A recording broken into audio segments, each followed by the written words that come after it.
So a person from the NaiTaiDai steps away from what they normally talk about to talk about Pokemon and fails every which way you cut it. Wait, didn't I do this already? Wait, was this always the opening of Doodle's video? Because I don't remember this part. You know what, maybe I'm just remembering things wrong. I haven't actually watched this video in like years, so hey, who knows? Let me start this video by thanking Logan Vernier for requesting this commentary, and also saying to those on Twitter who say that I'm an awful commentator, trust me, I know. Believe me, you get worse. Okay, that definitely wasn't there. Those videos didn't come out for years after the DoodleClones video on TP, and even in those screenshots, the videos are a year old. Oh my god! There's only one possible explanation. Every copy of DoodleClones' video on Master TP10 is personalized! Every copy of DoodleClones' Master TP10 video is personalized. DoodleClones' experimental AI adapts and subtly creates a slightly altered version of the video, tailored specifically for you, appealing to you subconsciously in ways you don't even notice, as well as attempting to mess with you and study how you react to it. Have you ever watched someone else's copy of DoodleClones' Master TP10 commentary? Have you ever felt like something was just a little bit off? Well, yeah, the video is terrible, so it makes sense why you'd feel that way. Okay, false alarm. Turns out I just got the wrong video. Damn it. Well, I'm here, so I might as well cover this video, but first I should explain what's going on. So this is DoodleClones, not DoodleTones, DoodleClones, a YouTuber who uses DoodleTones art assets to complain about DoodleTones, and has been active in my comments defending Kamen Rider, which led to this wonderful discussion in the comments of my video, Kamen Rider and Agents: A Love Story. Seriously, pause the video and read this conversation. I'm not entirely sure what her point was. Like, seriously, are you, like, Kamen Rider's #1 fan or something? I don't get it. Those who have watched my videos might remember that he was mentioned in my first Studio Needing More video, and in my second Neko Coda video. However, I've never actually gone into why I find his argumentation skills to just be fucking terrible. And if you want to know the perfect example as to why I think this, well, let's watch his commentary on DoodleClones' TP video. Might as well, I mean, I already have the file, apparently. So a person from the NaiTaiDai steps away from what they normally talk about to talk about Pokemon and fails every which way you cut it. Wait, didn't I do this already? Okay, I'm debating what I dislike more about this opening, the cinematic aspect ratio, or the fact that you didn't actually give us any details into what is happening in this video. You just told us it's going to be about Pokemon. Well, okay, how many degrees is it going to be? Who is DoodleClones commentating on? Hell, you didn't even say you were covering DoodleClones in your introduction. You just said a person from the NaiTaiDai. Well, that basically means anyone in the slideshow commentary community. So, who are you covering exactly? You have to keep in mind that, inevitably, somebody is going to come across this video who doesn't know who DoodleClones is, who doesn't know what a NaiTaiDai is, who doesn't know what a TP is, and so on and so forth. And you have to fill in the gaps for that person. That is your job as a commentator. But instead, we just get you saying a person from the NaiTaiDai covered Pokemon. Okay, well, you going to tell us any more? Let me start this video by thanking Logan Vernier for requesting this commentary, and also saying to those on Twitter who say that I'm an awful commentator, trust me, I know. Believe me, you get worse. But that said, I enjoy making commentaries, so I'll continue doing so. Anyway, I was requested to do a commentary on a Master TP video, someone who I have had no prior knowledge of, and honestly I didn't care enough to do research because the video requested of me is 41 minutes long. And there's no chance in hell I'm covering it all anyway. I'll probably watch more of these guys' commentaries later when I'm not set up for trying to be the defendant of Chaos Key 4013, or just be an asshole who sits and pokes at Master TP, Tin, Zera, Rick, and Gale Force 3192 and start a fire that I have no business starting. Can you see into the future? Oh my god, that was literally the same joke twice in a row. And the second time it didn't even make any sense. How did DoodleClones start a fire she had no business starting with confessions and apologies? If anything, those videos seem to put fires out more than anything else. Either way, as long as this is fun for me in the end, I do not care. And that said, I'll be skipping around quite a bit because as once again I point to the length of this video and mainly addressing points I feel I actually want to point out. Before I start the commentary proper, I want to make a disclaimer, given some of the reactions to my previous commentary. Regardless of what I think of the people I commentate on, regardless of the motivation behind the commentary, and regardless of what I say about the people I commentate on, the purpose of my commentaries are, and have always been, for the purpose of criticism and entertainment. Cool. My commentaries are for shits and giggles, and to argue against whatever video I'm commentating on is saying, despite whether I agree with them in the end or not. See that ever-becoming popular Comment Jack commentary or my commentary on DiCaprio DeLorean for examples of. And I don't know what my purpose is. What is my purpose? You pass butter. Oh my god. Yeah, welcome to the club, pal. That. So, that said, let's push on ahead.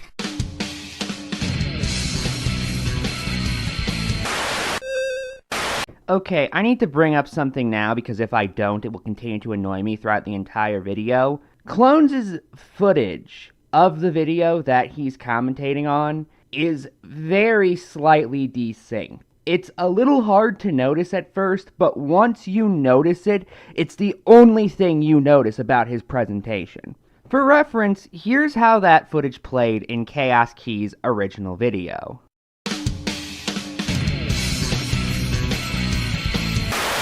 Here is how it looks in Master TP10's video.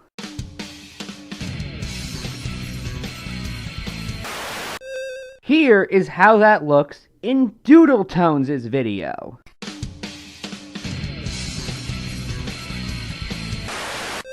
In all of those clips, you should notice that the static sound and the static image appear at the exact same time.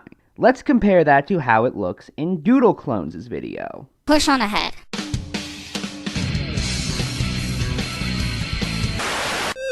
Notice the slight delay between the static picture and the static sound effect. I know why this happened, by the way. Clones is clearly using a screen recorder, that's why we can see a little watermark in the video. And the thing is with screen recorders is they glitch up all the time. Okay, and I'm not blaming Clones for this, by the way. This is not Clones' fault. That's just how screen recorders work. That is why you are supposed to download a video if you want to commentate on it unless you are doing some kind of live commentary. Clones is not doing a live commentary, so he just has no excuse. No!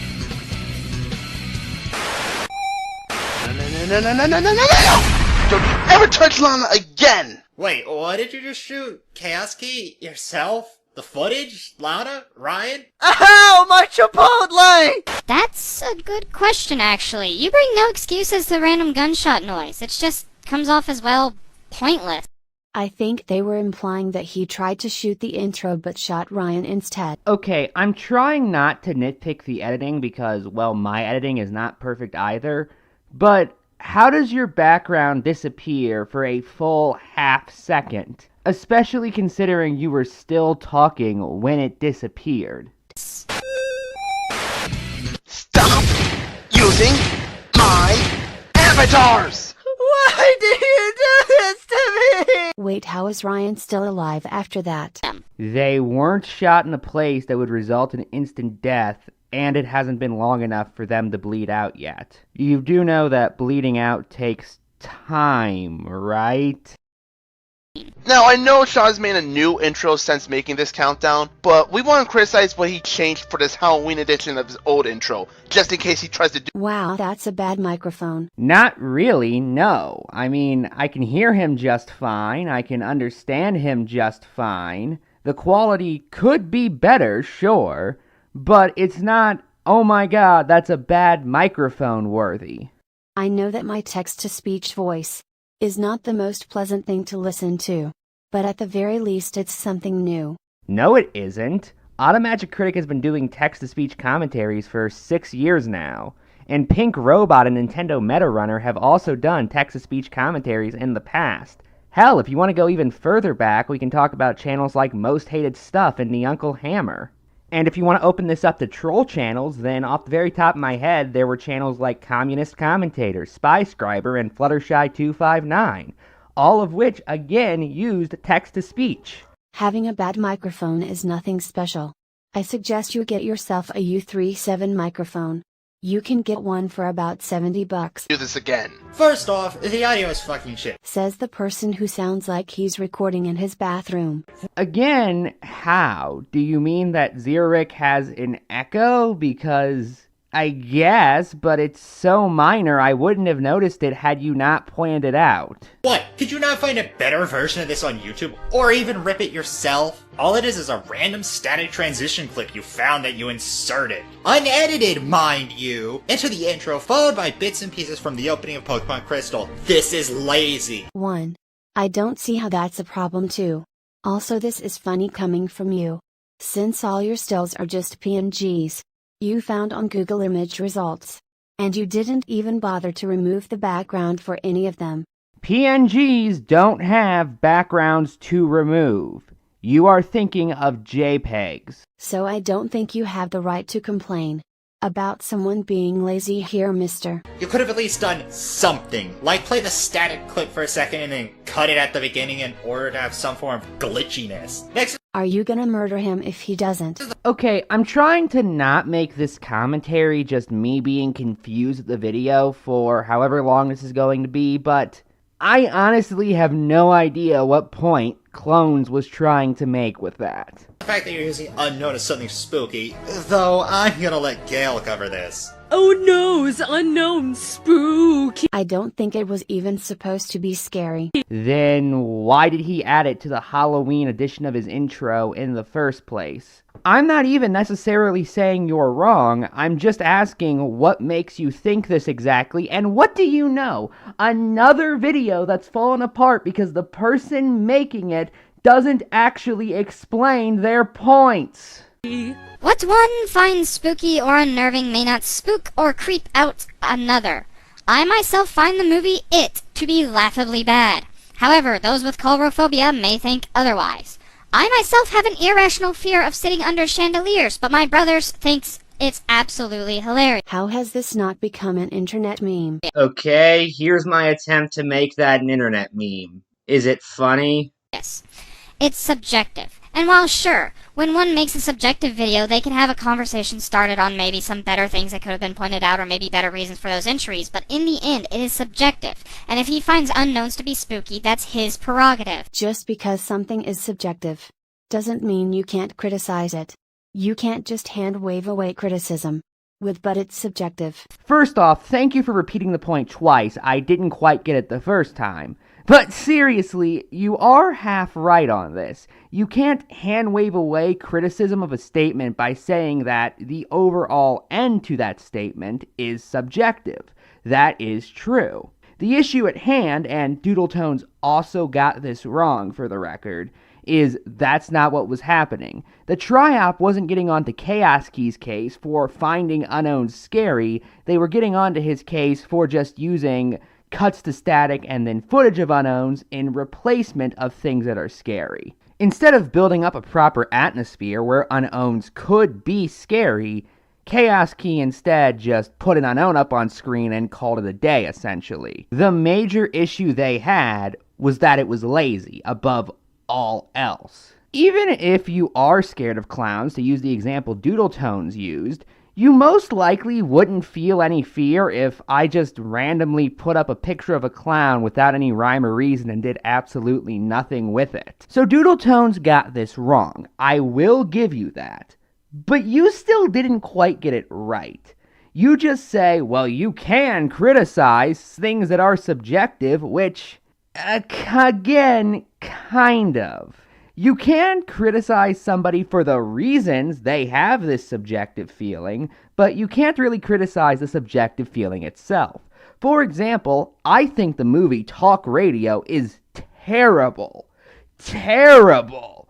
It's one of the most boring movies I've ever seen, and you can tell that it's clearly trying to be stylistic and just fails miserably. You can't criticize me for thinking Talk Radio is a terrible movie. Well, okay, I guess you technically could, but you wouldn't really make a valid argument with it. You could criticize me if I said something like Talk Radio is terrible because it was directed by Oliver Stone, because that's not why it's terrible. You could also criticize me if I said something like Talk Radio is under an hour, which it's not. Now, with that said, the statement I gave before had some kind of objective basis, which the Tri-Op really didn't have, because what objective thing had even happened in Chaos Key's video so far? We're just at the intro. They thought it was kind of poorly edited, I guess, but even then, that is still entirely subjective. Wait, Mr. Demonic Entity, sir, I'll fix that for you. I think the part I like most about this joke is how you cut off the video incorrectly, so we still see the Chaos Key text after we see you editing it to DoodleClones. Who sleeps like that? What happened? You must have met my friend Susie. She does this stuff to people all the time. You just answered your own question. People who meet your friend Susie sleep like that, and oh god, this is a rape joke, isn't it? Did I doze off while editing? No. Susie, did a thing with you while you were sleeping. Yeah, that's a rape joke, and a horribly, horribly unfunny, and a horribly, horribly predictable one at that.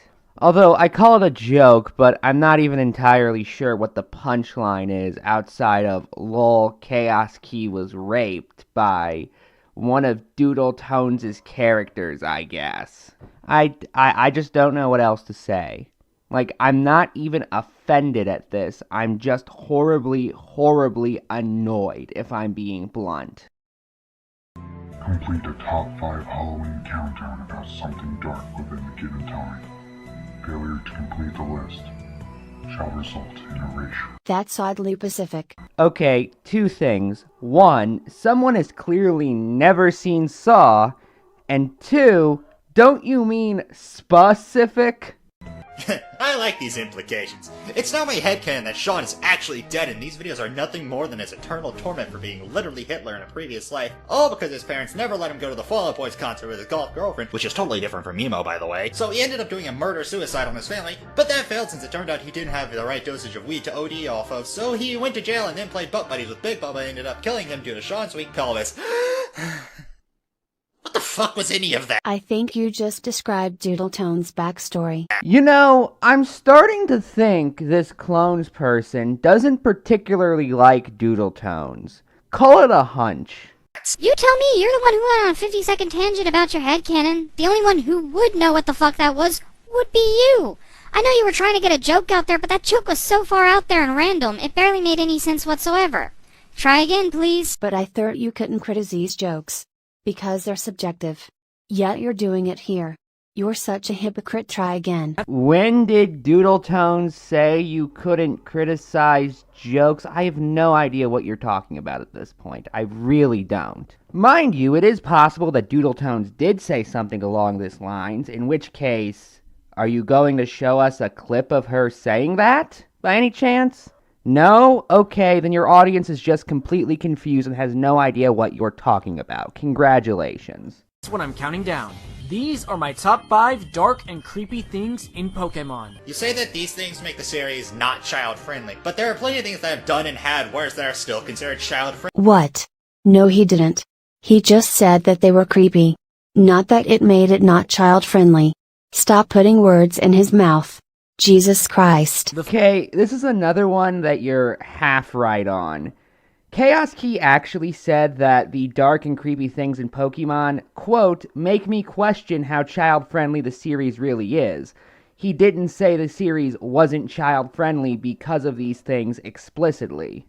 but for a series geared towards children, there's some weird, dark, and creepy stuff in this series that makes me question just how kid-friendly it really is. Chaos Key also makes a joke later about the series deserving the rating of E for explicit. Wait. They killed the Cubone's mother. In a kid's game. Rated E for everyone? More like rated E for explicitness. However, Xeric's point was that Chaos Key was greatly overselling just how rare it is to have creepy and scary things in children's media. To put it another way, Chaos Key was being incredibly overdramatic, and at the end of the day, was just talking about an incredibly common occurrence. Say that these things make the series not child-friendly, but there are plenty of things that I've done and had worse that are still considered child-friendly. What, is it something special that needs note because it's fucking Pokemon? What, do you need a fucking parade for this stunning revelation that a company isn't treating its target audience like lobotomized slowpokes? This is a point the Triap elaborates on further after Chaos Key's E for explicit remark. Yeah, off-screen death. Explicit. Look, I know it was a joke, but what I'm trying to say is, your joke is shit. Oh no, it's like death is a real-life concept or something! Besides, they never show how the Marowak died, or describe how the event occurred. They just said that Team Rocket was responsible for killing Cubone's mother. It's sad and admittedly dark, but that doesn't mean it's not kid-friendly. How is that shit explicit when that Marowak's death happened off-screen? You want an example of an actual on-screen death that messed with kids' heads, yet it happened in an E-rated game? Here. Moral of the story, kids, dark stuff can happen in an E-rated game. Hell, it's not just games. There are plenty of G-rated movies where main characters that aren't villains die on screen. Mufasa! No! That, for example. The exact words Chaos Key used, "Don't debunk this point, please stop being pedantic." The music, at least in the original games, was a very unsettling tune. Yeah, the only reason that music was unsettling in the original games was because it was 8-bit. Does not change the fact that to him it was unsettling. Next! 1. Shut up, DoodleClones. 2. The song isn't only creepy in the Game Boy versions. As in Pokemon. Let's Go Eevee. It sounds like... You know, the games that came out in 2018, 2 years after DoodleClones' video came out? Oh, and there's also the small fact that this doesn't actually debunk Gale Force's point. Gale was saying that the reason why that music was creepy in the original Pokemon games was because it was 8-bit, specifically because of the limitations that 8-bit has. The fact that it is creepy in other Pokemon games doesn't disprove that. Seriously, you have set up a perfect tone that actually kept me invested. Strange for a Chaos Key video. But nope! Screw audience investment. You had to shoehorn in a reference to Josh because you can't make your own jokes, and anytime you try, it's nothing more than shitty puns or some shit. I like these implications. It's now my headcanon that Sean is actually dead, and these videos are nothing more than his eternal torment for being literally Hitler in a previous life, all because his parents never let him go to the Fall Out Boys concert with his golf girlfriend, which is totally different from Emo, by the way. So he ended up doing a murder-suicide on his family, but that failed since it turned out he didn't have the right dosage of weed to OD off of, so he went to jail and then played butt buddies with Big Bubba and ended up killing him due to Sean's weak pelvis. What the fuck was any of that? Again, that clip had nothing to do with anything. I am not going to keep making this point. Humor is subjective. Your ramblings of a madman wasn't anything funny either, at least in my opinion. But yet you, or at least TPM Master, found it enough to leave it in the video. Platinum.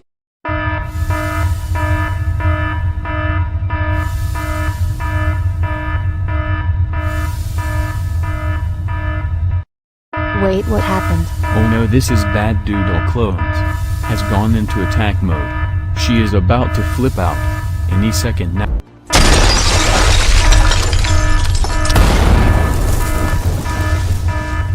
Oh no, she has escaped the lab. Sugar, you go after her. Yes, sir. And Susie, you do the rest of the commentary, while I hide under the desk. Platinum's Darkrai event is... For those curious, no, I have no idea what the point of that was, and no, it does not amount to anything later in the commentary. That was just pure pointlessness. speaking of the strange house in and of itself, the only reason I had so much to say in response here was because I've seen the member card Darkrai Platinum event for myself. The only reason I had much to say here at all was because I was comparing the strange house event to something else. To tell the truth, I really don't have much to say solely about the strange house event. I haven't played Black 2 and White 2 in a while, but seriously, I really don't remember much about my experiences checking out the strange house when I played through Black 2 and White 2. When I don't even remember much of my own experiences going through that event, then it must not be all that creepy to me. This isn't your list now, is it? Next. Hey Doodle, I thought you said you would stop repeating yourself. No, she said she wasn't going to play the clip of Xeric engaging in absurdist humor while fabricating a Chaos Key backstory for the sake of a joke. She never said anything about not repeating herself more generally. And we just killed her punching bag. Come on, man. Don't tell me you're scared of a little light. Your username references Kingdom Hearts, for frick's sake. Oh, look, Chaos Key is such an egotist that he made his cameo follow his own bullshit ideology of the no swearing club. In fact, to everyone watching, what's wrong with some of us not wanting to swear? Maybe we're just trying to show more decency than the average person. Maybe we're just trying to set a good example for the youngins. And besides, it's like what Stuttering Craig said in that one Top 10. You don't need to cuss to get your point across. How childish. Even Josh let Alex swear in their co-op instead of forcing him to oblige his ideology. Josh, that's a big fucking cake. That's a big fucking cake. Fucking. Now just for clarification, that was meant to be censored, and the fact that it wasn't simply meant that Josh overlooked it when editing. That said, it also tells me that Alex doesn't have to tone himself down whenever he does something for Josh. I do not get that for your cameo. Okay, what's your point? That Chaos Key is forcing his cameos to abide by his rules, basically meaning that they can only appear on his channel if they don't act like themselves, which defeats the entire purpose of having other people in your video in the first place. What does this have to do with anything? And if somehow it Get back to the countdown! Oh, and while we still have this Even if he doesn't like swearing, that's his right. Maybe he wants to keep his channel PG. I mean, I don't give a fuck myself, but maybe he does. Can you get off this topic now? No? Let me skip it then. Didn't you say you liked the element of light? Well, yeah, but... Have you been a sham all along? No! I am the Keyblade Warrior of Light, Chaos, and Shout! No, you fool, that would be me. And that's all I have to say about DoodleClones for today. I hope you all have a nice day. And don't be a bully. What's crack-a-lack Toxic Crew, my name is Toxiquid, and Super Mario 64 has recently come into my life, and I hate it, I hate it, I hate it, I hate it! I may be spoiled rotten with quite frankly better 3D platformers with gems like A Hat in Time, Mario Odyssey, and hell, even Banjo-Kazooie, but my god, this game is terrible in my opinion. So you're comparing the first ever 3D Collectathon to 2 games released within the past 5 years. First off, Super Mario 64 was not the first 3D collectathon. Well, depending on how you want to define 3D. I'll say this, if you want to count Super Mario 64 as a collectathon, you have to count games like Toe Jam and Earl from 1991, Zombies Ate My Neighbors from 1993, and Ghoul Patrol from 1994 as collectathons, all of which were at least to some extent 3D. I also feel the need to ask, what comparison was made between Super Mario 64 and A Hat in Time and Mario Odyssey in the clip you showed? All Toxiquid did was acknowledge that he played these games first, and that is going to influence how he perceives Super Mario 64. It's more a disclaimer about bias than anything else. For that matter, I reject the notion that comparing an old game to a newer game is inherently unreasonable. For example, if I make a statement like Braid did a better use of time travel than Blink's The Time Sweeper did, is that statement automatically invalid because there was such a long gap between the two games being released? I would say no, because both are still time travel games, and for that matter, Blink's could have done what Braid did.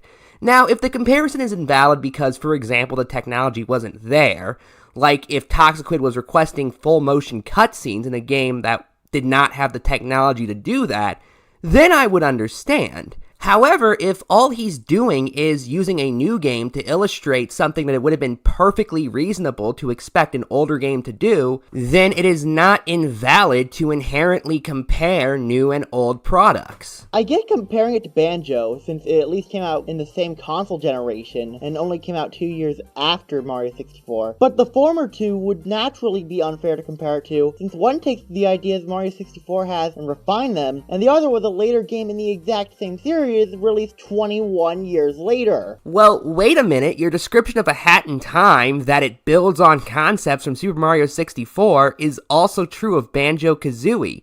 In fact, Rare specifically scrapped Project Dream and made Banjo-Kazooie because of Super Mario 64. For that matter, why is it building on concepts from Mario 64, meaning that A Hat in Time would be a bad thing to compare Mario 64 to? Would it be unfair for me to compare Mega Man 1 to Mega Man 2 because Mega Man 2 built on concepts from Mega Man 1? Would it be unfair for me to compare Zelda 1 to Zelda A Link to the Past, or Paper Mario to Paper Mario A Thousand Year Door, or Sonic Adventure to Sonic Adventure 2 for the same reason? If anything, the fact that A Hat in Time builds on concepts from Super Mario 64 would make it a good source for comparisons, because then we know the two games have a series of similarities. We can therefore look at what A Hat in Time did right and Mario 64 did wrong and vice versa, to try and construct a better idea of what a good 3D platformer collectathon would look like. I get going back to Mario 64 can be awkward if you've ever experienced better platformers. Heck, I feel the same. But if you're gonna compare Mario 64 to anything, at least make sure the games were released in the same era. Also, this might just be me being a nitpicky asshole. Get that the fuck away from me. But I can't be the only one who finds it redundant that he repeats the fact that it's his opinion. No, he doesn't. Out of the one clip you've played of Toxiquid so far in this video, he briefly mentions it's his opinion at the very end of it. That's not repeating it, nor is it redundant. Like, I think we can clearly tell that from not only the first time you said that, but the title as well. Like, I'm sure your average Joe will be able to figure out that this is an opinion piece. This just seems pretentious. So him saying it's his opinion and therefore implying it's perfectly okay if others have opposing views is pretentious? What kind of sense does that make? Even if you think what he was saying was condescending, in which case you could have just said that, by the way, what about it was egotistical or arrogant? You know, synonyms for pretentious, because pretension is the idea that you are better than everybody else. I'm the government, I'm the government, I'm the reason nothing works. For this section, let's talk about the actual way Mario reacts to your abnormally sized thumb when it manipulates the left stick.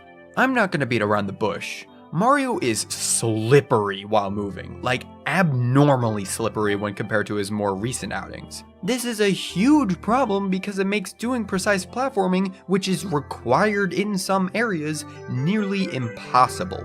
Yes, let's say that a game from 1996 controls worse than a game from 2017. I'm not good at the mathematics, but I think that a 21 years difference is bigger than the Mariana Trench. Out of curiosity, are you light years away from facing Brock?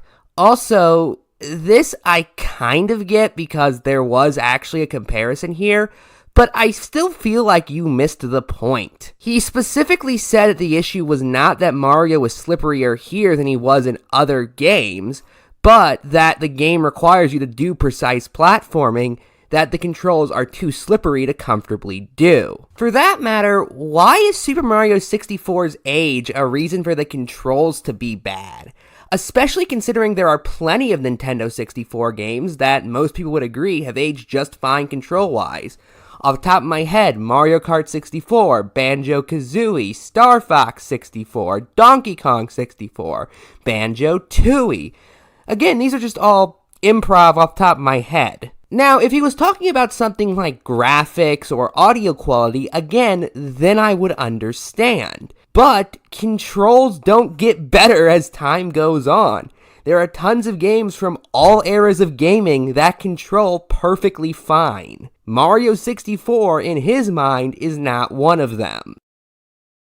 I cannot tell you how many times I died on that first Bowser level because of how stupidly small the platform is to get that first red coin, but we're gonna get to that later. What the game is telling me with these super slippery Mario controls is that when he starts moving, he wants you to keep moving. What is this, a Sonic game? No wonder we couldn't find Luigi for 21 years. We assumed we were playing as Mario, but clearly we are playing as fucking Luigi because of how slippery he is.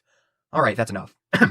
That's why we have so many momentum-based attacks, like the dive and long jump, as well as a flip jump with a sub-ascend momentum, as well as stuff like the wall jump, which I consider momentum-based, seeing as in my 2 runs of the game, I can only get it to work with a running start or doing something like a flip jump. Otherwise, I just jump into the wall like a Nimrod, and I don't want to look like a Nimrod in a Mario game, or any game for that matter. In my mind, I consider that just bad game design. While I agree with you that the wall jump in this game isn't as good as it is from Sunshine onwards, which he never said. In fact, this kind of comparison is the exact thing you've been berating Toxiquid for doing throughout this entire commentary. I wouldn't call it bad design. Since momentum-based gameplay, while it can be a bit tricky to get the hang of at first, can be really fun once you get the hang of it. And his entire point is that it is unreasonably tricky to get the hang of the momentum-based controls in Mario 64. What's your point exactly? He didn't say that this type of gameplay style was doomed to fail always. He just said Mario 64 is not a good example of it.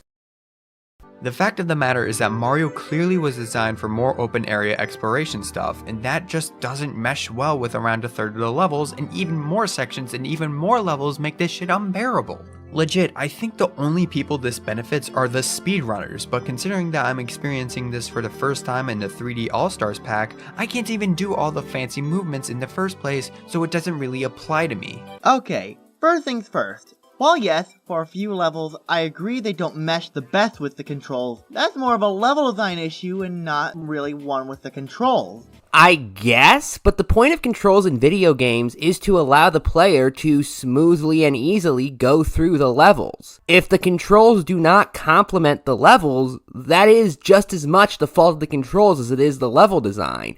Again, you're just drawing arbitrary lines for no real reason. You can't always neatly categorize problems in video games as this specific problem. Sometimes things are more complicated than that, and this is a very good example of that. Yes, if the controls do not complement the level design, the controls are bad.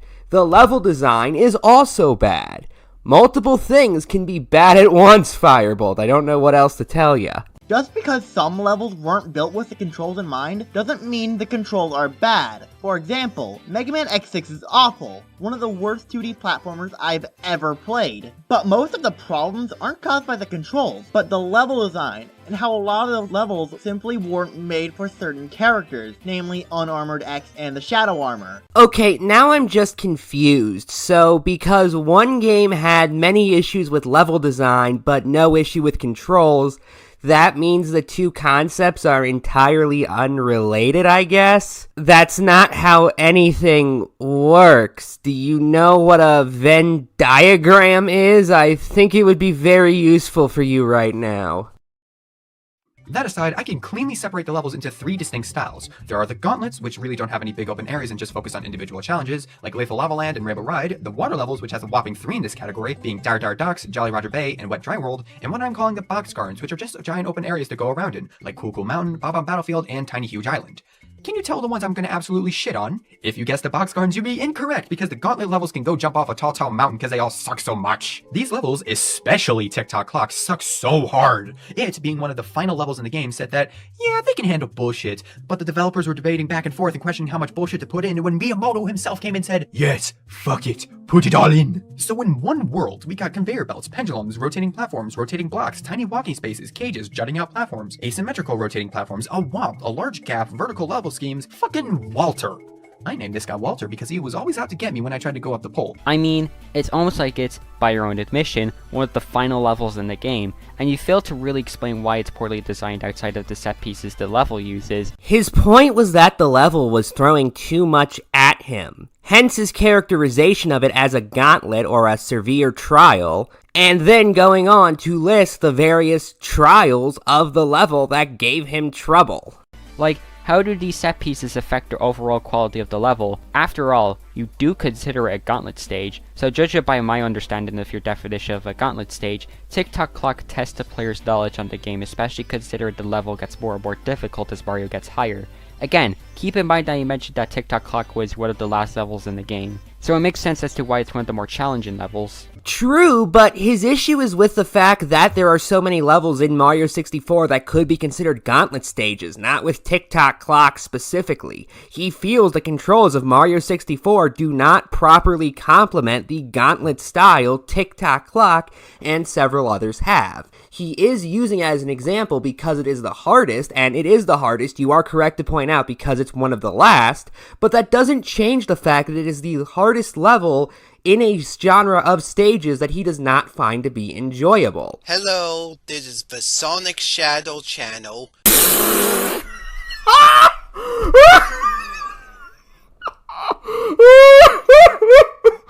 Oh boy! I'm lost!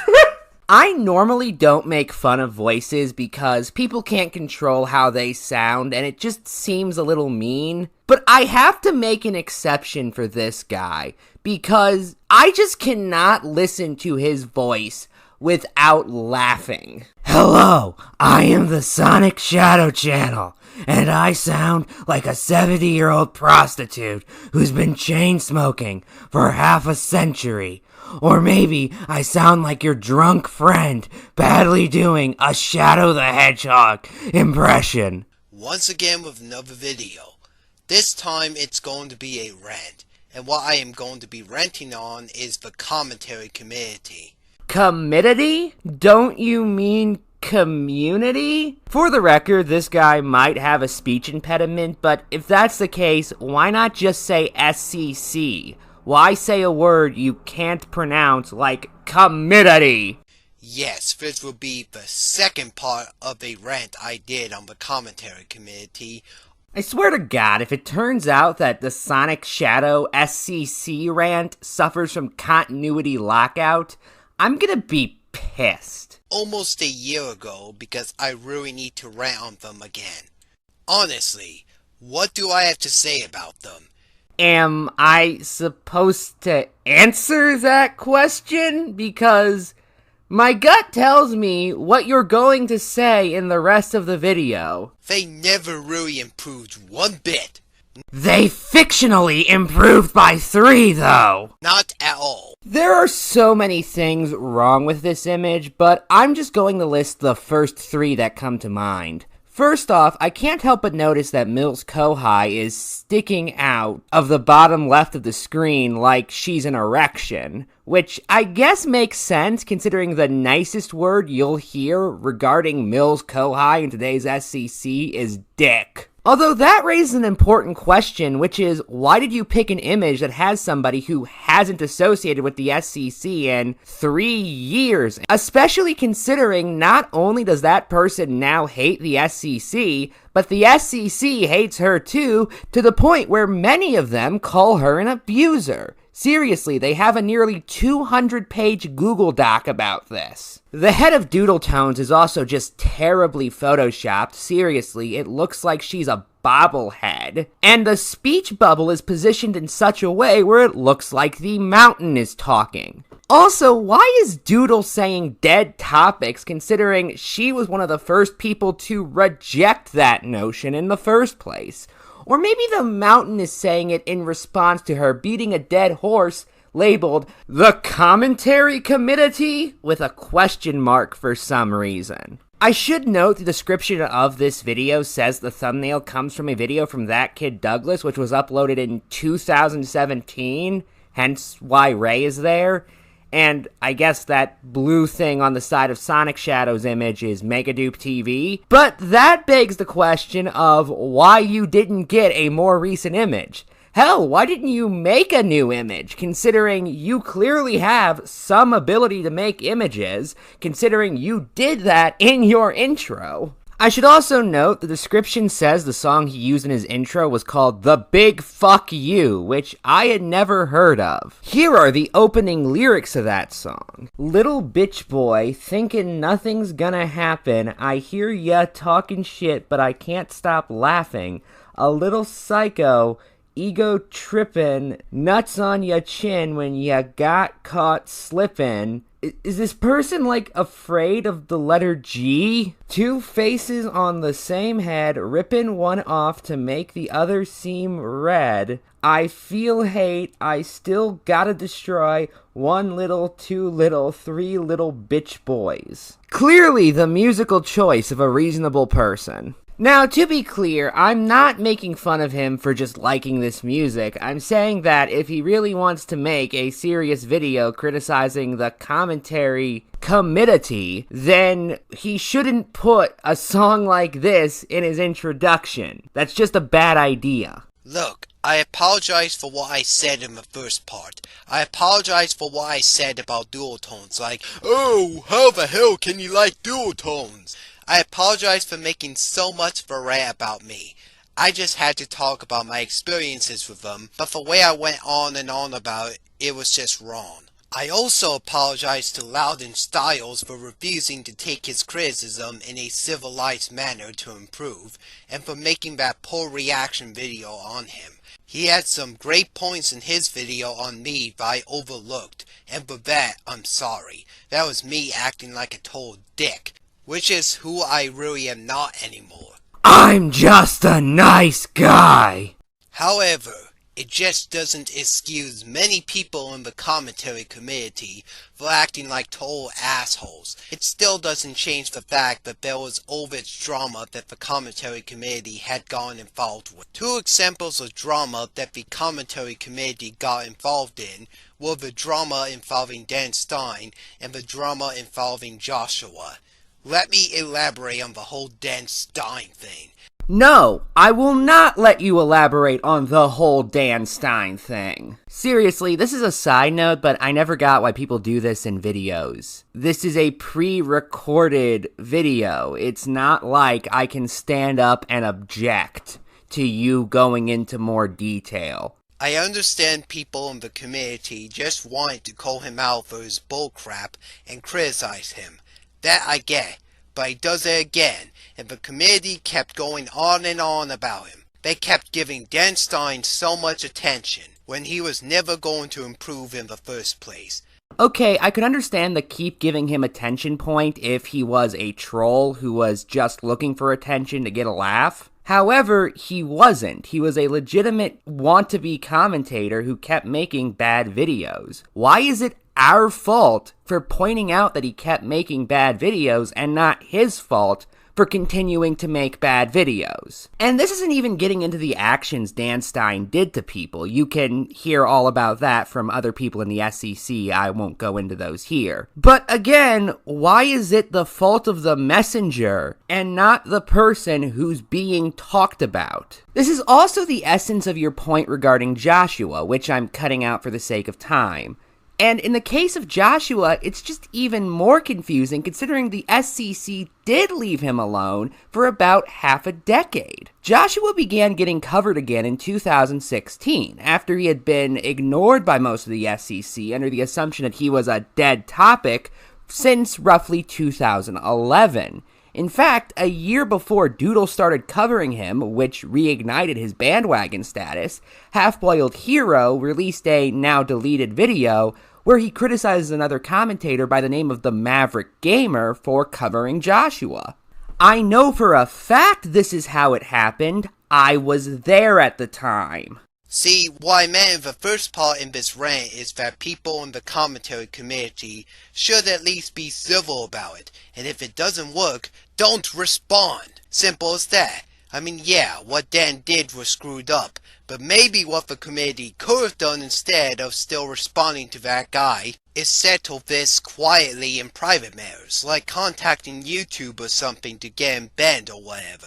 Stop all this pain-in-the-ass recycling and throw your garbage on the floor. Granted, those two dramas have since probably ended. What do you mean probably? Have they ended or haven't they? But this is just an example of how insane the community is.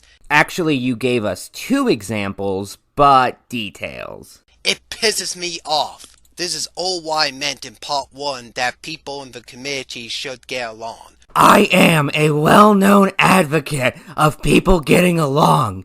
Just listen to my cover of the iconic 1960s peace song for what it's worth if you do not believe me. There's something happening here, and what it is ain't exactly clear. There's a man with a gun over there telling me I got to beware. What I meant to say is that they should at least be civil towards one another.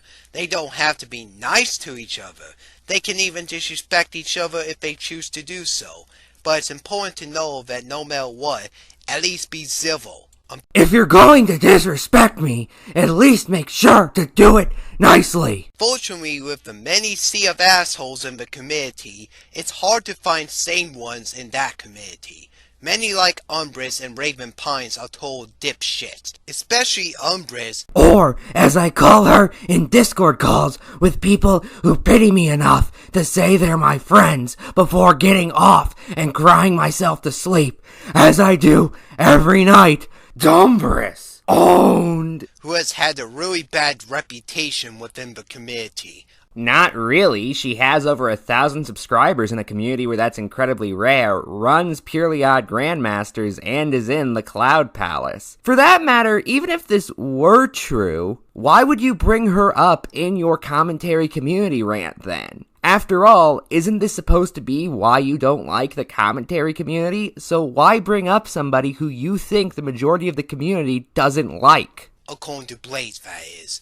I used to respect Raven Pines, but that was before I saw her for who she really was, and that just pissed me off. I don't want to go too much into depth about what happened between me and Raven, especially since it's over a year ago, and I refuse to bring up much of my disputes with people within that community.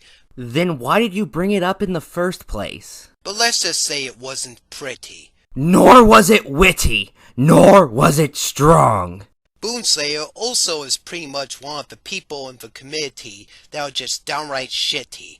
His commentaries aren't even that great to begin with, and he honestly has gotten worse. He's even worse than DoodleClones, and yes, I said it. And this comment right here at the end of his commentary that he did on 2 videos that I don't stand by 100% anymore. I only stand by them roughly 73.5%, thank you very much. It's really disgusting. I am going to play the clip for you guys. That's proof right there. That it is at the core of who you are. You are fucking corrupted by hatred, malice, and spite.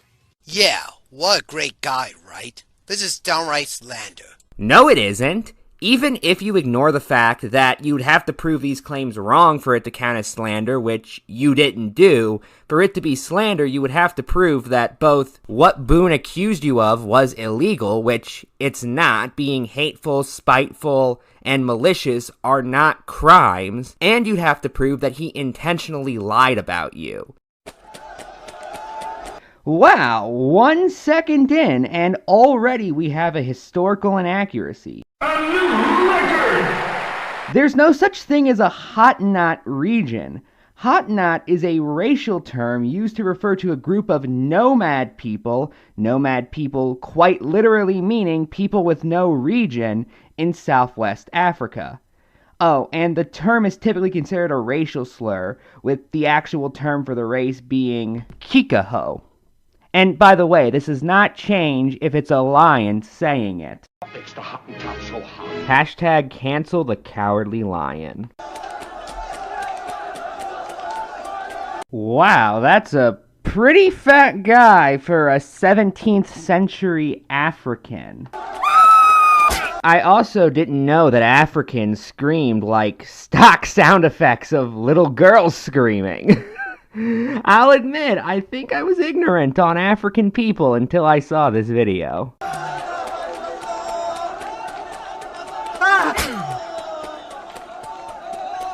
This is Zululand! It's very strange that an African in 1653 would say that, considering the Zulu tribe wasn't formed until 1709. Yeah!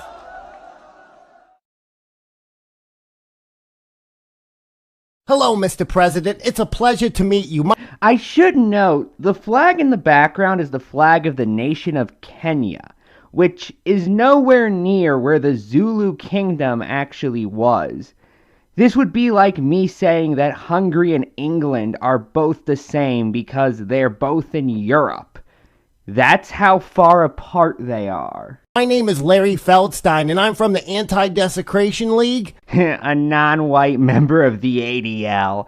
Now I've heard everything. Sure, you're aware of the history when the Zulus raped, murdered, stole land, and enslaved the Hottentot tribe. In an entirely separate part of Africa, but go on. That we've done to other people. And I thought to myself, then he got an idea. An awful idea.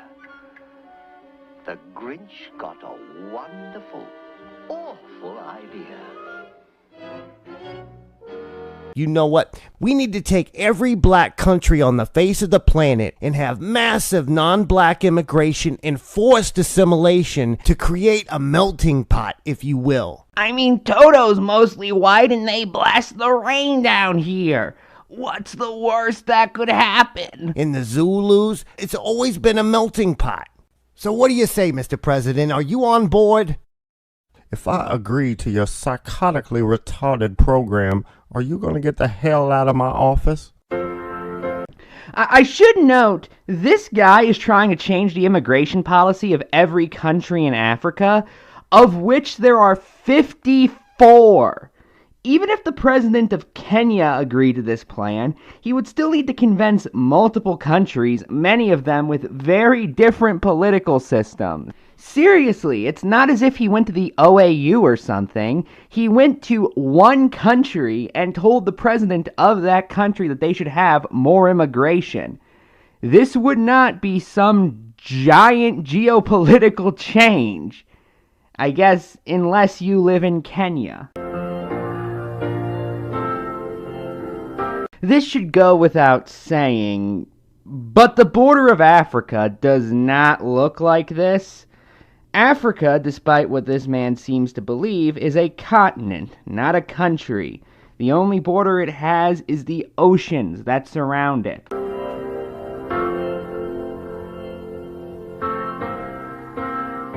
Who laughs like that? That's not laughing, that's lip gyrating.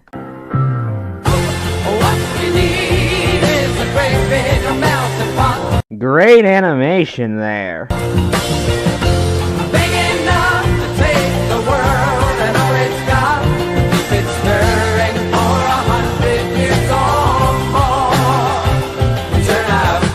Bubble, bubble, toil and trouble.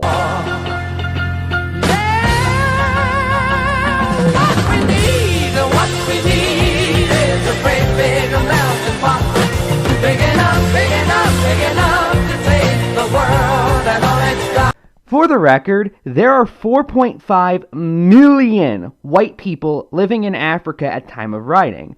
Multiple countries even have white communities, including Kenya. You know, the country whose president you showed earlier in this same video? We've been stirring for 100 years or more. Turn out coffee colored people by the store.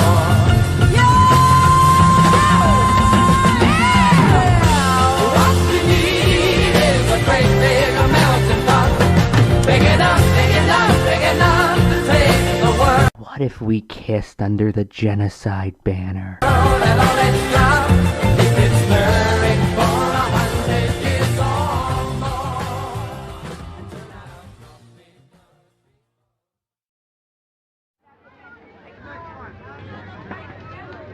Nigeria, Kenya, Mali, Cameroon, Haiti, Ghana, Congo, they've all been flooded with non-blacks. Which would still leave 47 countries as majority black, for the record, in Africa alone. This whole diversity thing is just a scam to get rid of black people. You're right, and just look at the demographics. Did I hear that right? Also, why do the people behind me look like they're made out of construction paper? Did you just say that you have a problem with diversity? All Africans must support diversity. Racism will not be tolerated. Why is someone in the 21st century carrying a sword? You're damn right. There ain't gonna be no black supremacists here as long as I got something to say about it. There's no room for intolerance in Africa. Yeah. That's very debatable. Welcome to Content Nuke. I'm your host JR, and today's target is gonna be a fellow commentator known as Carmen Ryder. Now, in case you're not familiar with Carmen Ryder, you might know them by this video. I personally think that Carmen Ryder has not been talked enough about, but today, on this very video that you're watching right now, we're gonna be dissecting her content like little reptilians and exposing to everyone why she's one of the most disgusting YouTube commentary channels I've ever seen in my life. Oh, trust me, if I thought you did a decent job of going over why Carmen is a poor commentator and a detestable person, I wouldn't be here doing a commentary on you. Really now? So you're doing a commentary on this video because you think it's bad? Who would have guessed such a thing? But seriously, that was an incredibly pointless statement, and the fact that you skipped everything in the video up until this point, before going on to skip even more after this point, just makes this feel like unnecessary padding. Oh, and pointless statements are going to be a constant theme throughout NaiTaiDai's video, just a fair warning. Things first, we're starting with the content. Her content can be summed up in about 4 words. Boring, unfunny, repetitive, and completely just cringe. Her insults and jokes are just fucking terrible. And her content is complete ass. Her content isn't interesting or entertaining at all. And she doesn't even put any effort into her videos. Her thumbnails are just fucking terrible. And so is the point she makes against the people she's responding to. That's subjective. Which thing? He said multiple things in the statement you played, and many of them could be considered subjective, such as him saying that Carmen is boring or unfunny. And you specifically said that, meaning you were only calling one of the things he said subjective. Unless you meant everything he said was subjective, in which case you should have said those are all, or something else that would indicate a plural. Oh, also, you've likely noticed that NaiTaiDai is terrible when it comes to audio balancing. So Stupid's audio is much louder than his audio. Basically, this means it's near impossible to hear him throughout this commentary without constantly battling with your volume. While you may not find value in Carmen's content, she's garnered a large enough audience that clearly does. I would be perfectly willing to give you that, had the concept of value of Carmen's content even been mentioned by Stupid at any point in the clip you played. I went back and checked, and it was not. NaiTaiDai then goes on to just tell us his opinion on Carmen's thumbnails, which adds literally nothing to the video, outside of more length. Not to mention, she has to be a lolly supporter. You literally cannot make this up. I have fellow commentators that can back me up on all of this. I so hope I wasn't one of those people. I'd hate to be attached to this nightmare. You guys see what I mean when I complain about his audio balancing? Do any of you know what he just said?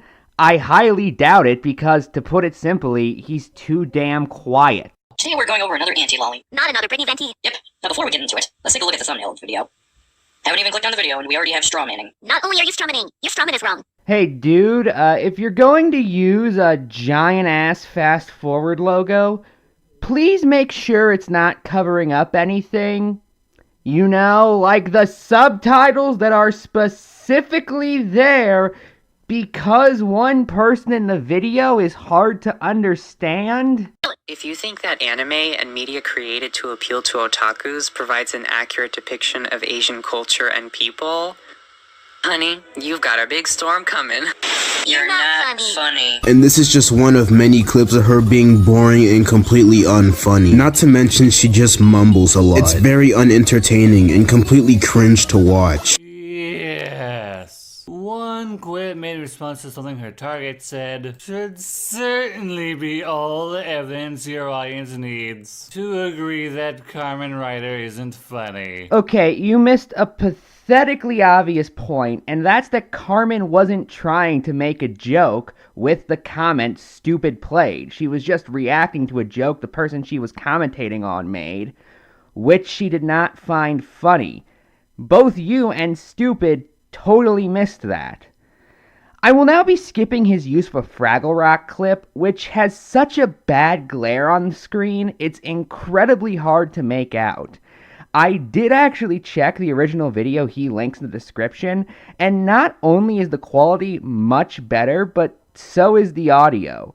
This begs the question of why your visuals and audio are worse if you specifically showed this clip to prove some kind of point. If it's to get around copyright, then why didn't you use a different example of deadpan humor like, say, the works of Phallis? He then goes on to use a skip card that is 11 seconds long and consists of nothing more than two people in some piece of media I've never heard of, and given what happened the last time I tried to guess what a piece of media was, I'm not taking any chances having a conversation. The skip card is both incredibly boring because I have no idea what's going on, and incredibly jarring considering none of his other skip cards are even close to this length. Oh, he then actually does go on to make some decent points as well, credit where it's due. Lolicon is basically a community on the internet who bear some kind of sexual attraction or fetishization of the lolly art style and lollies. Wait a damn minute. Oh, hi, no one asked. I didn't know you helped with this video. Damn, you really have to be that much of an unoriginal piece of shit and pull the no one asked card out of your ass. You really don't have any valid arguments, do you? You literally pull all this shit and don't even know what it means. This is what the fuck I'm talking about. Your jokes are completely unfunny and you don't have any other shit to say. Even Mushroom Girl's commentary videos were better than yours. You're seriously just that much of a fucking retard. You literally make Mushroom Girl's content look like Keemstars. No One Asked is a YouTuber who made 3 videos on Just a Robot during and after dramas he got involved in last year. Not gonna fault you for not knowing that, but then you choose to berate her for talking out of her ass when all she did was make a reference to someone who made videos on Jar for clout. Quick question. Why did you play so much of Stupid's rant if that was the only part you actually had a response to? Seriously, he doesn't go on to actually counter the insults Stupid throws at Carmen, although he does note that Stupid is berating Carmen, making me wonder why he decided to play Stupid's entire rant to begin with, when he was only going to respond to a very small portion of it. And I'm sure a few of you have already kind of thought to yourself, wait, hold on. Nope, not really. What about you, Virgo? And you even have to use an AI to agree with you. You are the saddest fucking commentator I've ever seen in my life. You clearly don't have any valid arguments and just say dumb shit. As opposed to you, someone adding absolutely nothing to the conversation, and instead choosing to attack your target because you don't like the aesthetics of her commentary style, instead of whatever point she's making. Oh, did I just point out how your entire interjection here was utterly pointless? This is, of course, compared to your arguments of I'm commentating on this video because it is bad, and some mumbling nonsense I can't understand. Hell, even your argument of your video is also bad, which I think was a failed attempt at hypocrisy, was also utterly fucking pointless. That's enough internet for today. You're not funny. Jesus Christ, you literally have to say the same bullshit over and over again. This is literally the second time we've seen her repeat the "you're not funny" quip in her video. So she has, in fact, been repeating it over and over again. Quit role-playing your commentary. I don't like it. This is cringe. This is ass. Over and over in your commentary. Okay, I went back and checked. He made this point a grand total of 1 time out of every single clip you've played of him so far. So, no, he has not even repeated it once, let alone repeated it over and over again. After this, he covers a video commented on... Oh no. No, this cannot be real. You can tell my overwhelming feelings of shock and surprise by the fact that I currently sound bored out of my mind. Why can't I escape you, bird woman? Okay, I went to your channel and searched the name Deviant Crow, and do you know how many videos I found for someone who you can't escape, apparently? 3. And none of them appeared to be exclusively about her. Unless there's some other additional context you are not explaining to your viewers, in which case that is your fault for not explaining things. Hello again. Carmen Ryder here. There is no way in living hell that I'm letting this shit slide. Are you seriously telling me you have to roleplay as 2 characters in one commentary video? Your content is literally complete fucking ass. How do you even do this stupid ass repulsive shit? And honestly, I don't understand how autistic you can get. Fuck, the video's barely started, and already you're whipping out your ass to shit all over Carmen. I'm sorry. What? Barely started? We are 10 minutes into your 13-minute video, and the video in question has barely started? Now, some of you might think he means Stupid's video has barely started, and I wouldn't take issue with that interpretation, primarily because it doesn't change my point. Going back to Stupid's original video, we can find that we are at the 11-minute mark of Stupid's 20-minute video. Again, under what definition is that barely started? The only other way I can assume this would possibly make sense is that if you mean Carmen's video has barely started, which I guess is technically true considering Stupid did switch videos. But your wording here is terrible, so I just honestly cannot tell. We're here back with another commentary. Today we're going over someone who thinks deplatforming is a good option. Miss Deviant Crow. The video is titled #Report Stone Toss.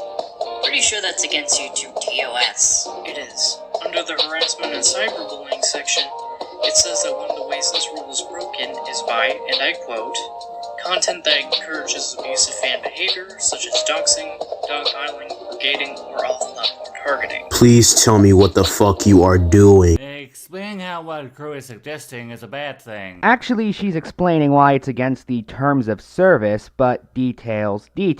How about you? Oh, I don't know. Actually listen to what's being said instead of bitching about how you don't like how she does commentaries. Please ignore the fact that I am also doing that by commentating on your video. Fucking monetization taken away over a single edgy joke.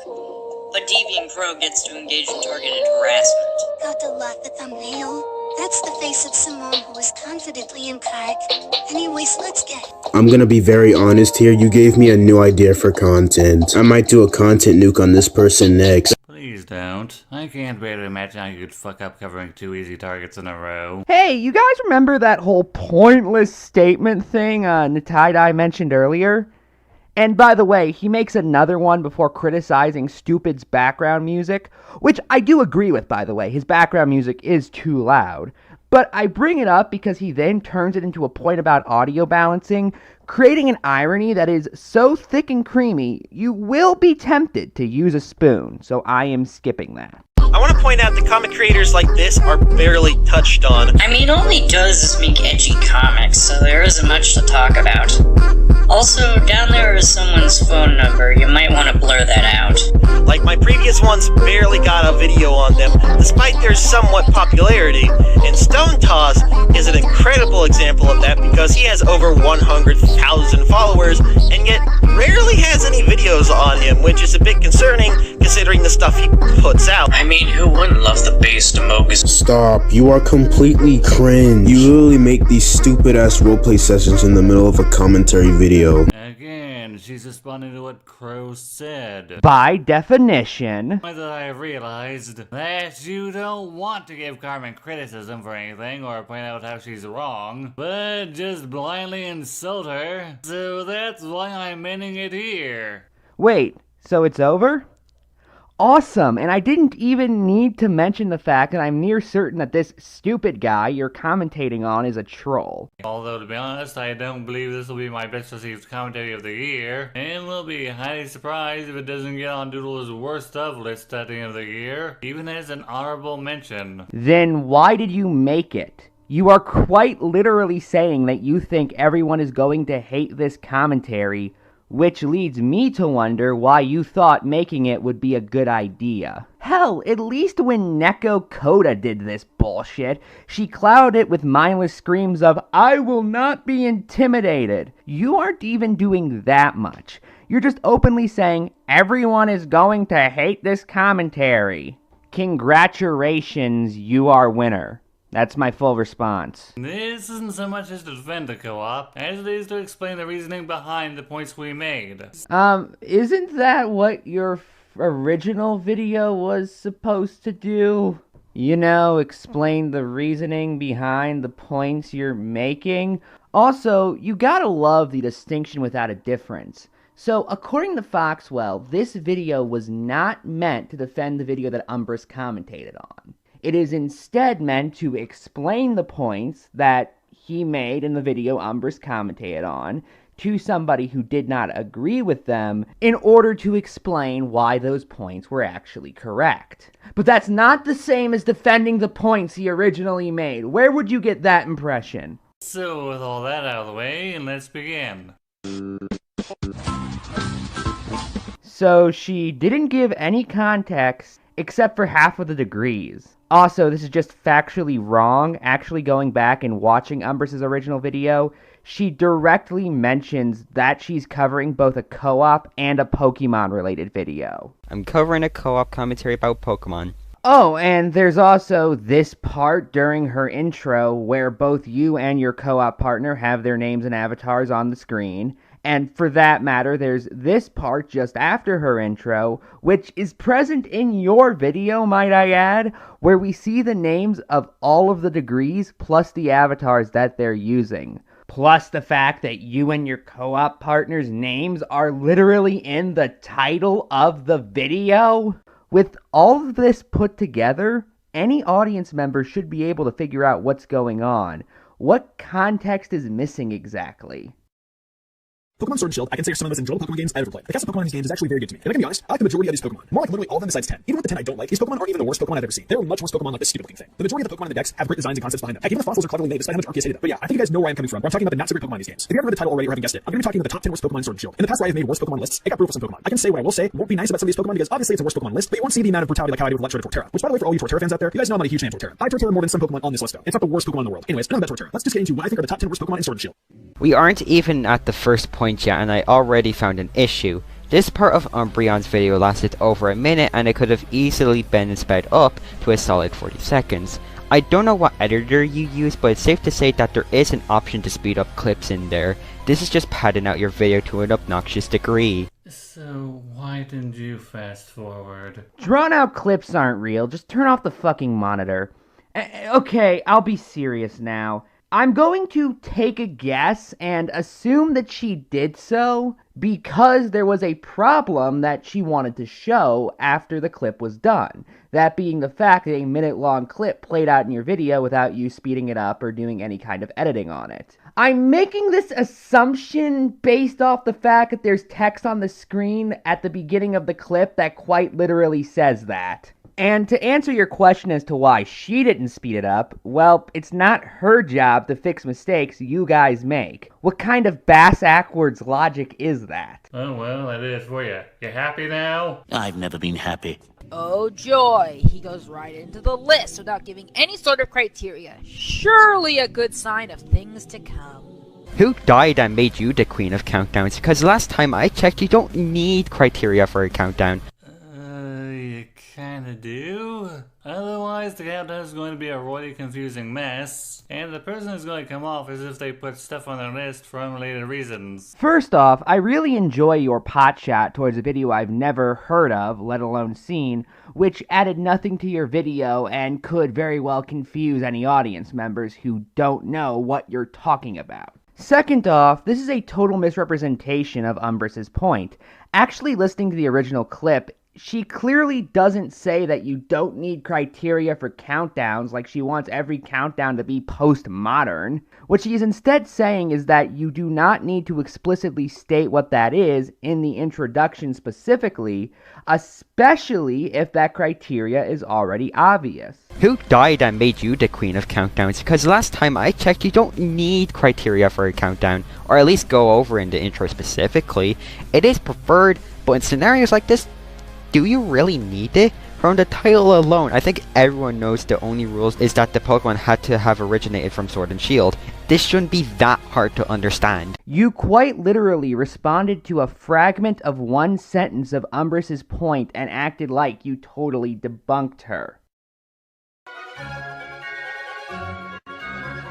Speaking of Pikachu, up next is Morpeko, which I can safely say is my least favorite of the Pikachu clones. With this design, I feel Game Freak just took Pikachu's cheeks, eyes, and ears and slapped it on with a black and brown color scheme. It looks so copy-pasted, and that's what makes me a little upset about this design. Pikachu clone design this generation could have been much better. I was expecting more of like an electric groundhog typing or something. To me, that would have been a much better idea. The typing of electric and dark was also reserved for one type of Pokemon that unfortunately didn't make it in the Sword and Shield, being Luxray. Not saying they can't give Luxray some kind of form in the future with electric and dark, but it's the premise of it should have gotten that dual typing first rather than Morpeko.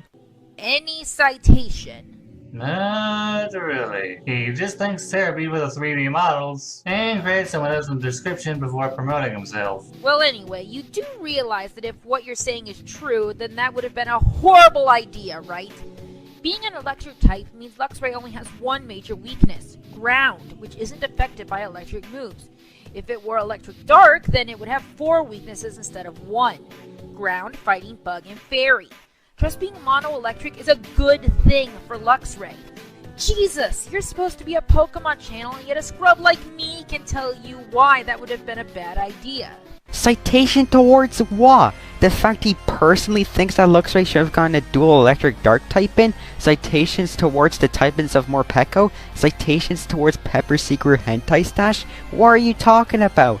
Also, God, why do you commentators care so much about how well a Pokemon can survive a fucking tsunami? Okay, this is the point that a lot of people who checked my script argued about. Yes, you could argue that a Dark-type Luxray would have the major advantage against Psychic types and Ghost types. However, it would still face 3 major weaknesses in Fairy, Fighting, and Bug-type Pokemon, as well as Ground. That is why we cared. We felt the cons outweighed the pros. First off, this doesn't debunk anything Umbrus said, that being that you were asking for citations on something that was totally subjective and that you were focusing on the Pokemon's strengths and nothing more. In fact, this is actually something you continue to do in your interjection. Actually checking Mystic Umbreon's original video, he says the reason he doesn't like this typing is because he was expecting an electric ground type instead of an electric dark type, while saying that another Pokemon, Luxray, is much more deserving of an electric dark typing than this Pokemon is. I was expecting more of like an electric groundhog typing or something. To me, that would have been a much better idea. The typing of electric and dark was also reserved for one type of Pokemon that unfortunately didn't make it in the Sword and Shield, being Luxray. Not saying they can't give Luxray some kind of form in the future with electric and dark, but it's the premise of it should have gotten that dual typing first rather than Morpeko. Morpeko doesn't deserve this typing. I don't think this is as harsh as I have been to other Pokemon and worse Pokemon videos, so I will consider this as mild. Oh, and as to be expected, this is something Umbrus elaborates on just after you cut her off, making points like the fact that the look of Luxray more lends itself to electric dark than Morpeko does. Also, God, why do you commentators care so much about how well a Pokemon can survive a fucking tsunami? I swear to God, like, my dude, Umbreon just said he wished Luxray got an electric dark type in. Why shouldn't he care about the fact that Luxray has more of a chance of fucking dying? It makes sense why you'd want Luxray to be electric dark. Luxray looks like he came straight out of a furry emo boy band from the 2000s. And he's black. Like Barack Obama. For the record, I'm not even saying if I agree or disagree with Umbrus on this. I'm just engaging in basic comprehension of what I'm hearing. Lastly, the fact that Pokemon would be worse off in battles doesn't actually mean as much as you think it does. Hell, maybe he as a player would like a Pokemon who is harder to win with. For example, he could personally be into challenge runs. Considering we live in an age where people are attempting to beat entire Pokemon games with nothing more than infamously bad Pokemon like Magikarp and Wobbuffet, that is certainly possible. Especially considering one of the appeals of Pokemon is that the variety of different Pokemon the player can train and use allows the player to go through the game however they want, including in ways that would be more challenging through intentionally using worse Pokemon. Now let's hypothetically talk about the competitive scene. Ms. Magius and several psychic types are capable of learning Dazzling Gleam, a fairy type move that deals 80 points of damage. There are also psychic types like Cresselia and Gardevoir that can use Moonblast. Yes, I know you can max out a Pokemon's stats, but realistically, a Dark-type Luxray would be lucky enough to live 2 attacks from a Pokemon that knows a fairy move. Okay, Pokemon is a rock, paper, scissors RPG where each type has its own weaknesses and strengths. Having a Pokemon that would be lucky to survive 2 moves from another Pokemon of a different type is just part of the game. And again, that could be the appeal for some players, such as the ones who do challenge runs. Morpeko doesn't deserve this typing. I don't think this is as harsh as I have been to other Pokemon and worse Pokemon videos, so we'll consider this as mild. You can't be serious. Morpeko is bad because it has the type combination of a Pokemon you seem to prefer? What sense does that make? But I thought you said Luxray was a mono-electric type. Being an electric type means Luxray only has one major weakness. What was that? Yeah, just play back what Minna was saying in response to Mystic saying that Morpeko doesn't deserve to be a dark type, without refuting what she said that it's beneficial for Luxray to be a mono-electric type. Because that wasn't the point. The point was that your co-op partner had essentially implied that Luxray was an electric dark type, despite the fact that earlier in the video she clearly said it was a mono-electric type. Umbrus wasn't trying to disprove anything that Melon was saying, she was just pointing out a contradiction in your co-op partner's wording. Dreadnought is a Pokemon I haven't really been super fond of since the day I laid my eyes on it. At this point in time, in the Pokemon franchise, we have way too many turtle Pokemon. Turtonator was last gen, then before that Caracosta, and then Torterra. I think it's time to stop with Turtlemons for a while. I agree. We need to stop having all these Pokemon based on the same type of animal a long time ago. Birds, fish, rodents, bugs. We certainly didn't need so many just based on one species. Your examples actually suck. Let's just ignore that every type of Pokemon you mentioned are Pokemon that appear in every gen. They're part of the series tradition, you nonce. Plus, there are a lot of things you can do with rodents, birds, fish, and bugs. And there are a lot of things you can do with turtles, like what we go over in our video on Mystic. Torterra is based on the world tortoise. Caracosta is based on the soft-shelled sea turtles. Turtonator is a Matata turtle, and Dreadnought is an alligator snapper. Oh, look at that. Concepts for a Pokemon based on turtles and tortoises. But, yeah, maybe you're right. Maybe I'm just a big dumb idiot for responding to Mystic in a joking manner. Here's the issue. This comparison does not make any sense because you're basically comparing 0 to 1 million. There are 10,400 species of birds, 32,000 species of fish, 1,500 species of rodents, and 900,000 species of insects, compared to only 350 species of turtles. So, logically, Game Freak would run out of ideas for Pokemon based off of turtles much faster than they would Pokemon based on any of the other things you listed. That's also ignoring the fact that there's a greater amount of diversity among the appearances of all of these species than there is for turtles, therefore allowing a larger amount of design variation while still being based off of those species. The lack of diversity would also mean that the audience would likely get sick of Pokemon based off of turtles faster than they would Pokemon of any of the other kinds you listed. I can also say Thwackey looks like it got rejected from Madagascar too. I guess he couldn't just move it all that great. I can see why too, moving around in a costume must be hard, especially with 2 sticks in its hand. Oh yeah, I can totally see it. Never mind that Thwacky's green and has more of an anime aesthetic. Are jokes just some medieval concept to you? Who gives a sudden rat's piss if Thwacky has an anime aesthetic? What does that change? Umbreon's joke was that it looked like a Madagascar reject. Thwacky is green and drawn to have an anime-inspired look. The cast of Madagascar are drawn in a Western style and have the coloration of actual animals. Thwacky would stick out like a sore thumb. Yeah, it's a joke, but that doesn't mean it can't be criticized. Do you know what similes are by any chance? Because I really don't think you do. Also, Mystic Umbreon was most likely basing this comparison off of the tropical aesthetic the Pokemon gave off. You know, considering Madagascar is a tropical island. This is backed up by the fact that Mystic Umbreon specifically said that he would like the Pokemon more if it were from Alola. Alola being based off of the tropical island of Hawaii. Place, what the fuck?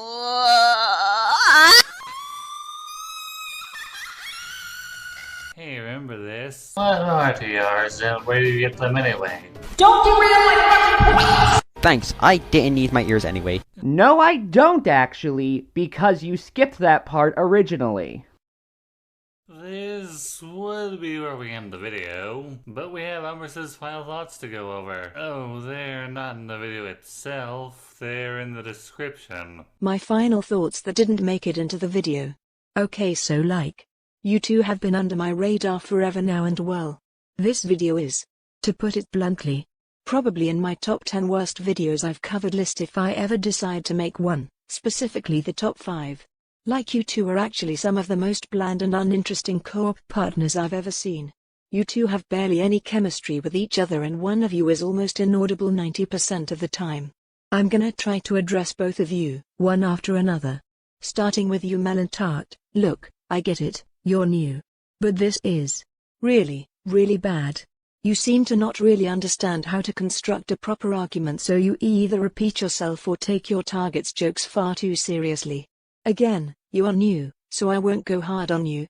With that being said, however, Foxwell, how in God's name have you been in the CC for about 3 years now and you still have a mic that makes me wanna hang myself? How do you get away with this? Your mic makes you incredibly hard to hear and YouTube subtitles don't even help when trying to decipher what you're saying. If it isn't your mic, just learn to enunciate, please. It'll make it easier to sit through your content. As for you two working together, I think what you guys are missing is chemistry. I wouldn't mind you two having silly banter and a few interjections. It'd certainly fix this poor excuse for a co-op. That's why I kept memming on it so much. Speaking of which, I can't be the only one who felt like this commentary had more of Melon Tart than Foxwell. When making a co-op commentary with someone, it is highly recommended that you and your partners have equal screen time. It'd make the video feel like a genuine collaborative effort. I want to see the both of you improve. It's just that right now you two seem to be in a very iffy place. For the record, I have no idea why he thought it would be a good idea to read out all of Umbrus's final thoughts in one massive block, as opposed to simply reading it in parts and cutting it away when he had something to say. You know, like it was a cutaway commentary or something. This is especially jarring considering it took Foxwell about 2 minutes to get through all of Umbrus's final thoughts.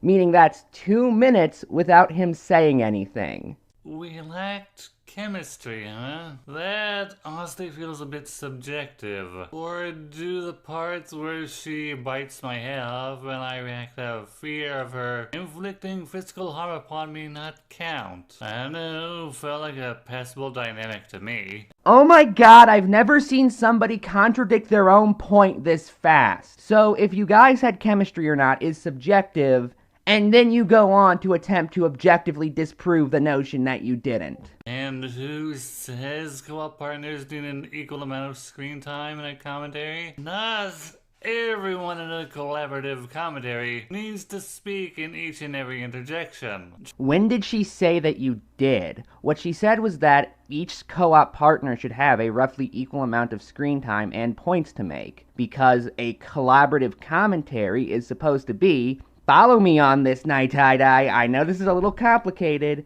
a collaborative effort between two commentators. If one commentator is taking up significantly more screen time than the other, then what's the point of having another commentator in the video in the first place? I've heard people say that a major flaw with your commentaries is that you tend to come off as condescending, and given the commentary you did on us, I can't say I disagree, especially after reading your final thoughts. Me and Melon don't dislike you as a person, but we also didn't appreciate how often it felt like you just wanted to be a prat towards us. This commentary pisses me off, but it doesn't piss me off as much as when I first watched it. Aside from all that, my advice would be to actually listen to what all degrees in the chain are saying, so you can properly argue their points. You seemed pretty confused several times in the commentary about what me, Melon, and Mystic were saying, and even put my words in Mystic's mouth there. I did not appreciate how condescending you were, which was especially annoying because you misunderstood all of my very smart and genius points that I don't stand behind nor do I agree with and was not attempting to defend, hence why I was defending them against your arguments for the past 20 fucking minutes. With that said, I do understand why it is you misunderstood so many of my genius points which I don't stand behind. After all, you do need a very high IQ to understand NaiTaiDai. But remember guys, NaiTaiDai is against condescension, hence why he says things like this. But, yeah, maybe you're right. Maybe I'm just a big dumb idiot for responding to Mystic in a joking manner. Hell, if I wanted to pull up him and say that, hey, you guys remember this clip I didn't show before? Well, let's do that. Here's a part of the video I cut out. Remember, from the man who is against being condescending. For context, this was just after he defended his point about that one Pokemon not looking like a Madagascar reject. Now I know people are going to say, well then why did you give Melon a pass? Because she wasn't trying to make an actual point. Mystic, however, is. He's saying he perceives Twilight design to be bad, and drawing a comparison. Okay? I should not have to explain this to commentators. But remember, NaiTaiDai is against condescension. This video is fucking terrible. His points were utterly nonsensical and commonly based around cutting Umbrus off at bad times, which, to be blunt, I consider a form of lying. NaiTaiDai lied in this video. There is no other way to look at it. And considering he opens the video by basically admitting everyone's going to hate it, and he's essentially doubling down on a video he won't even admit to doubling down on, I genuinely just don't even feel like he believes what he's saying. And that's honestly one of the things that's the most angering about this video. It doesn't even feel like he truly agrees with what he is telling us, yet he wants us to agree with it. That alone makes this one of the worst commentaries I've ever covered. Say what you want about all the other ones I've dealt with. At the very least, I felt like they believed what they were telling me. I just don't get that feeling from this video. And if NaiTaiDai isn't even going to seriously believe what he's going to tell us, well, why should we?